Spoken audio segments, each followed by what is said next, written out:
aamin waayo qofna la mid ma aha kan adiga hore ku xumeeyay aamin sababtoo ah xumaantaba waxaa biinaysa malaha wanaagsan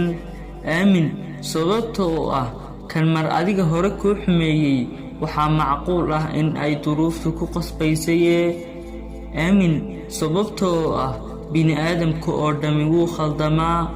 aamin sababtoo ah adiguba waad khaldantaaye aamin 100 jeer oo wanaaji malahaaga waayo malaha wanaagsan ayaa ah kan ugu fiican wax la fisho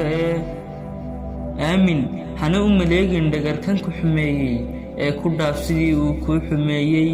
adiga oo aaminaya in qof waliba isbedeli doono aamin